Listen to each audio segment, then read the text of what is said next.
On the last episode of the Evidence Space, we heard how you go about breaking down the long and expensive journey from idea to market so that you can attract investment. On this second part, we'll find out how you can go about building your dream team and what evidence you need to scale and eventually exit your business.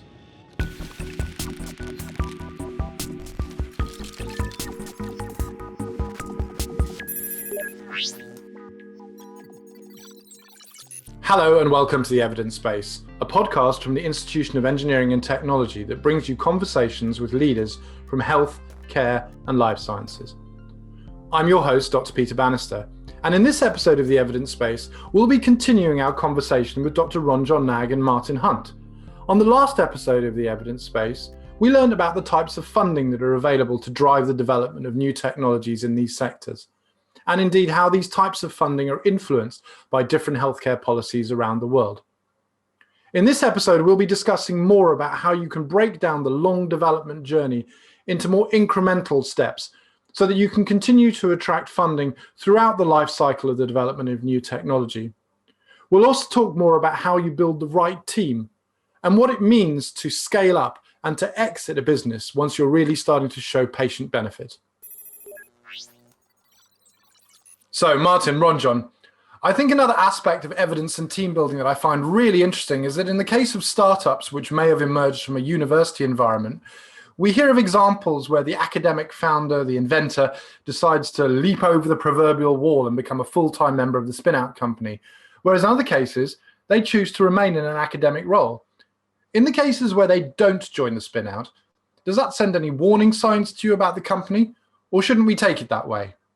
Yeah, I think that's a very interesting question. You say, if you think about it, is it, is it kind of Michael Spence got a Nobel Prize for something called the lemon rule, right? So this signaling factor, right, is the signal of not dropping everything, selling your house and all its contents, giving up your job and joining this company.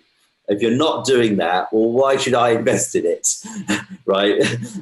Is that a signal that it's not worth doing? And conversely, if you are doing it, and Pat Brown at Stanford, he left his academic job and started Impossible Foods, which is the fake hamburger meat made out of plants. So did it for a couple of reasons. That's very confident. He was able to raise $800 million to invent plant-based hamburgers. Could you have done that in academia?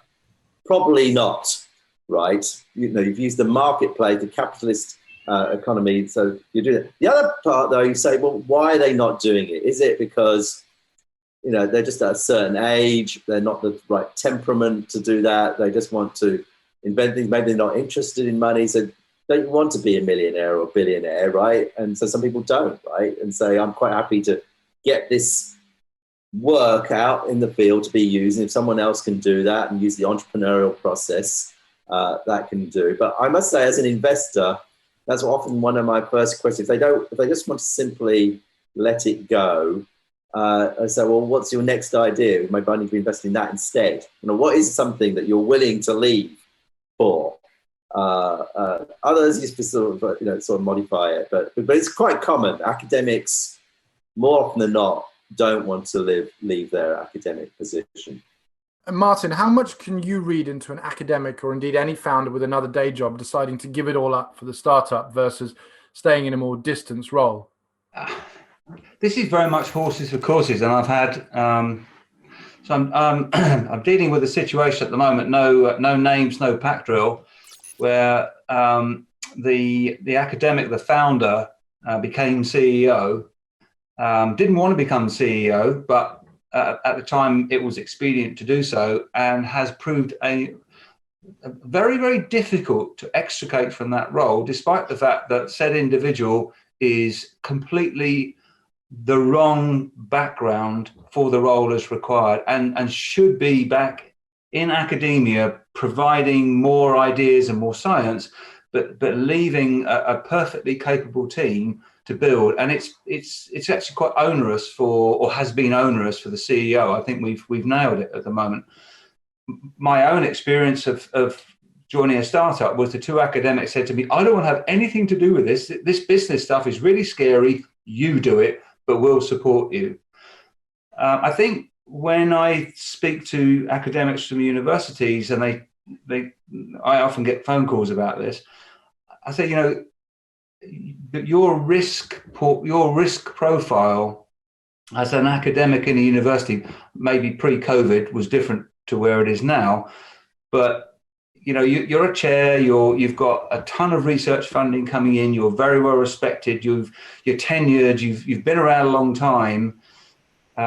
This thing you're joining could run out of money in 12 months. Where do you go from there? So in many ways, it's about the attitude to risk, I think, as well. I agree with Ronjon. If they're not prepared to commit something to it and it's just an idea and they're going to wander off and do the other one, then they're not for me. But, the corollary is I can't just wander into an academic institution and say, look, I'm going to become a professor in 12 months. And, they're going to say, well, you might have a little bit more background than that.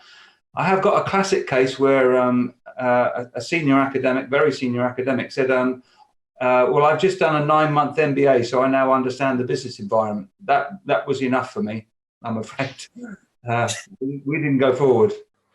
Definitely not one to repeat.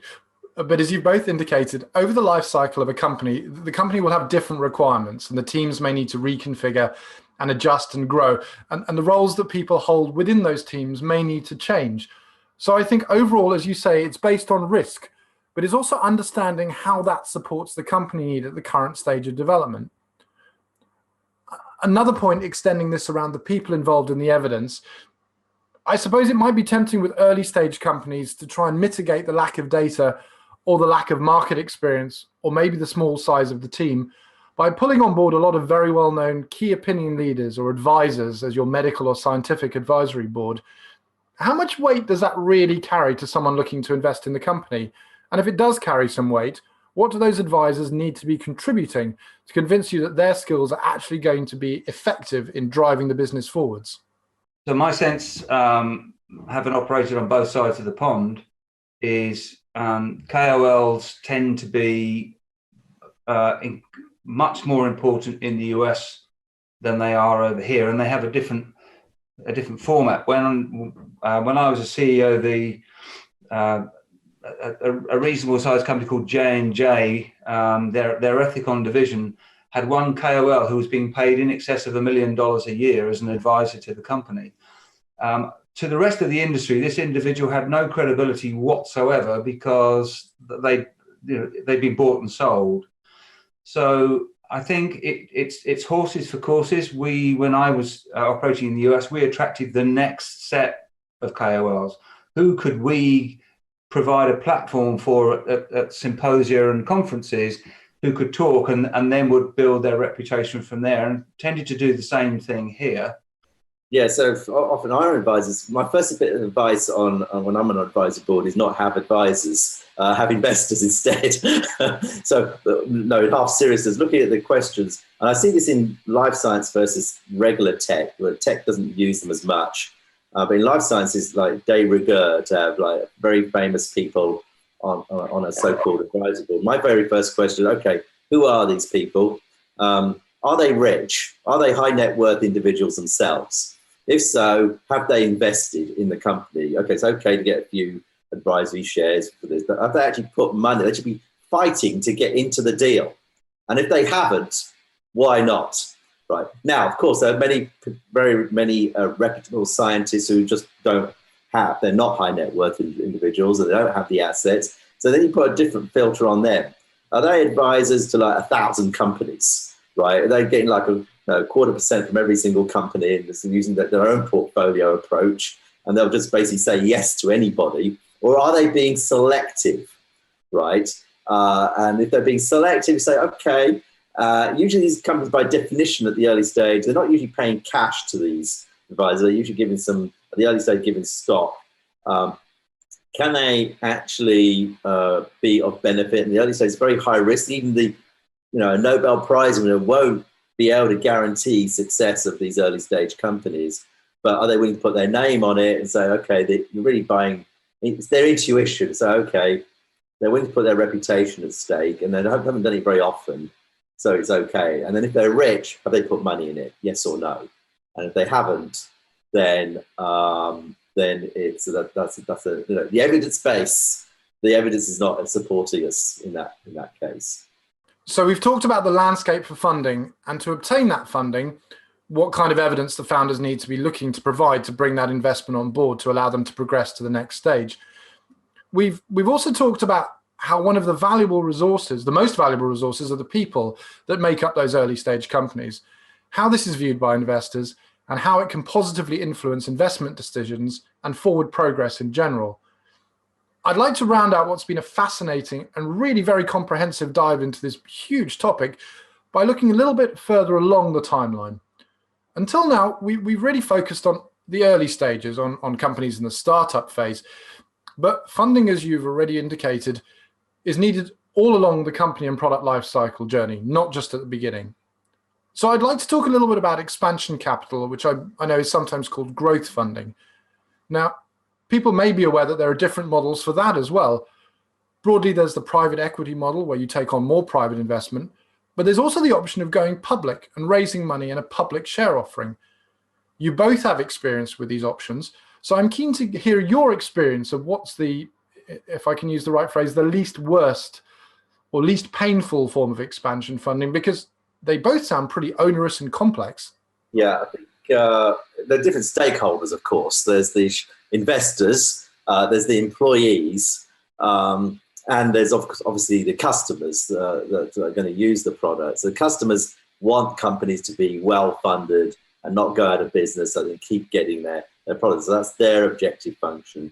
The employees, often they're being 5-10 years in, they've been working very, very hard, and they'd like to take some money off the table if they could. And often the investors, sometimes in that boat, sometimes they say, look, let it ride, I'm just going to have to reinvest it in something else.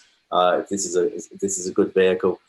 Certainly what I'm seeing in the UK, it's easier to go public in the UK than it is in the US. The threshold's much higher here in the US, though in biotech, the threshold's lower than in regular tech, because you can actually go public with no revenues in biotech, just basically on the pure IP, intellectual property portfolio that you've built. They're both very painful. The easiest way is acquisition, right? So you can just actually be acquired, and if you get to a certain level, you have that choice. And usually, certainly what I see in the US, not in the UK, they have these what's called a dual track mechanism, where they say, well, okay, we're going to raise money from private equity or the public markets, sort of expansion capital. Often it's maybe to finance a slightly different change in strategy, build their own distribution channels, build their own therapeutics instead of licensing it to big pharma, and do that. And then that's really a threat to the other players in those spaces, and say, well, okay, we've got the choice to let you be a standalone entity, or we should buy you now before you get too expensive. And that's usually the strategy that I'm seeing companies do as accordingly. And then more often than not, often acquisition is the exit. And what you're seeing big pharma, they don't want to take that 5% risk either. It's cheaper for them to let the capitalist society to invest investors' money, see what works out. Even though they have to pay more, they'd rather do that than use their own R&D dollars, because they're financed on their P&L on the stock market, whereas they use balance sheet dollars. It's a different finance. That's some of the dynamics that are happening of why companies take one approach versus another. So Martin, focusing on expansion capital then, and again thinking about the evidence requirements, how do those two things marry up? Can you say which one is harder, or highlight their relative strengths and weaknesses, pros and cons? I think it starts with what's the long-term game here. If you're in a company, you've been in it for a while, your revenues have grown, you've done well, but in order to be the billion-dollar corporation, you've got an awfully long way to go. But what you certainly need is you've established some credibility. The technology does what it says on the tin. You've got some revenues. They may not be huge, but you've got some revenues, which is a number of boxes ticked. I think at that point you're at a crossroads. Do you, at that stage, then go to traditional places like the venture capital sector, which will then back you, but they're going to want to put in, and if you go to someone like Abingworth, you're going to have to, want 10 to 15 million sterling to go in, and you're going to have to deal with that. And venture capitalists, bless them, are such lovely people to deal with. It's not like them to come up with a difficult shareholder agreement where the waterfall for management is a problem. So I guess the key issue is there's going to be pain whichever way you go. These things are not straightforward. They come with consequences. I swore after I did my first IPO I'd never do another one and never be on the board of another public company. I've subsequently been on deputy chairman of a public company, and I've done an IPO as a chairman. And I would say it depends. It's said over here, it's probably the same in the US. The IPO, it's not a window, it's a cat flap. So if you've got the right story and you can pitch it at that right time, there's actually a lot of benefit to going on to something like AIM, for example, because you get some very sophisticated investors who take a long-term view. The downside is you miss your revenue forecast by a pound or a dollar, and you're going to get crucified. We're building complex companies here. This is not straightforward stuff. There are bumps in the road. Sometimes it's easier to have the bumps in the road behind closed doors with the venture capitalists screaming at you, and nobody outside knows what's going on. Whereas the moment it's in the public domain, you're spread all over the front page of the newspaper. So I think it depends, I think is my answer. And this is really where you also have to look at your management team. If you go on the public markets, 30% of the CEO's time is going to be dealing with the public markets, and the same pretty much goes for your CFO. That being said, when we put our IPO, this is a pre-revenue company in the microbiome in 2017. We were 100% oversubscribed. Went out at 9p. We're currently trading at 25p, and we've had nothing but support. One of the downsides also of a public company is, and I'm expecting Ronjon to smile at this one, is message boards. Retail investors, oh my God, they are a nightmare. And you can't stop them investing in your company, and you read, and it takes up quite a lot of management time to deal with some of the issues, particularly if you get an activist on there. So given the choice between straightforward venture capital and a public market, provided the story is strong enough, I would edge slightly towards the public markets. But post-COVID, the public markets here were, the public markets around the world were basically shut. So I think also the uplift on diligence and everything you have to do an IPO is very significant. You spend all the money up front, and then the market may shut and you don't get it away. It comes with a level of risk that perhaps doing a deal with a venture capital house doesn't carry. So I would edge slightly on the side of public markets, but you need to have a good stiff drink before you actually finally make the decision to do it. And how do those scenarios play into the concept of an exit, which is the last topic I'd like to explore with you both? What is an exit, and what can it look like? So exit is when the founders and the investors can actually get a return, first of all, of their money, and then a return on their money and their time and their effort. And so that can be through an IPO. Now, if it's a weak IPO, you may go IPO, and technically your shares are public. But Martin probably comment on that, is that sometimes, even though technically they're public, sometimes if you're a very small market capitalization, it might be actually difficult to liquidate your shares without moving the share price. The other option is an acquisition, and probably the dynamic here is it ranges from sort of an all-cash sort of proposition to stock to milestone-based. What's quite common in biotech, as Martin probably commented, is what you call bio-dollar acquisitions, and you see these large acquisitions for $1 billion. Often what they say is, well, here's 20 million, and if you do this, we'll give you another 100. If you do this, we'll give you another 200. And if someone actually buys your product on the shelves, then we'll start giving you $1 for every tube that's sold, up to $1 billion. So often these are almost like caps, almost they're like a negative instead of a positive when they're put in the press. But I think the higher order issue is getting a nice home, whether you're an independent on the public markets or you're part of another conglomerate where you're supported and you can continue with inventing and creating products for the society.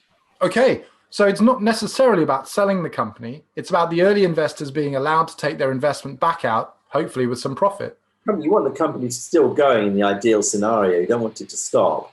I mean, that does happen occasionally where people, we're just going to buy you and close you down, so you're not a competitor anymore. That's often the anecdote that's put out. I haven't seen that happen that often, actually. It does happen occasionally, but not that often, because usually some other competitors pops up anyway. So, Martin, what are your thoughts on that? It's a big topic, but what are your summary thoughts on how you approach building a business model towards that point? I think one of the things you can do is if your aspiration is not to build this into the $500 million, the $1 billion company, you want the ride, you want to make some money, you want to make some money for your investors. You need to think very, very carefully on the world stage. What is your business model? What is your distribution model? What's your revenue model like? And how easy is it for someone to integrate it? So very early on, in my experience, we looked at who would likely buy the company and what would generate the reason for them to do it. So put a large US sales force in, targeted a specific application, targeted it against the technologies of large multinationals who didn't have the technology that we had. And, as luck would have it, we were successful. But I think sometimes you get, and Ronjon will have heard this more than I do, you get these guys who rock up early stage, we'll do this, and we'll get an exit between years 3 and 5 to so-and-so for this multiple of value. And you just think, I think if you're into expansion capital, think very carefully about how long you need that capital for. What are you going to achieve by it? What are the major strategic milestones you can achieve, and will that attract someone in? And if that's what you want, and that those two things don't marry up, then come up with a different strategy. Martin, Ronjon, unfortunately, we have run out of time. Thank you both for joining me today. It's been a joy to chat to you both. Pleasure. Thank you. Thank you. Great. On this episode of The Evidence Space, we've talked about the skills that your team will need to have to develop a new technology to market, and how you can go about supplementing those skills with industry experience from a variety of sources, allowing you to demonstrate rapid progress to investors. While we've talked a lot about what happens in the early stages of developing a new company around a technology, we've also moved forwards in time and talked about what comes next: expansion, scaling, and exit. While these events may not be the most important thing to a company in the early stages, the decisions that you make early on will influence the options you have later, and therefore these need to be considered as well. We hope you've enjoyed this final episode in the current series of The Evidence Space. We've barely scratched the surface, so we'll be back with another fascinating lineup of guests for Series 2, where we'll take a deeper dive into design evidence for health, care, and life sciences. Please remember to subscribe to the podcast or follow us to ensure you'll be there with us. And thank you very much for listening.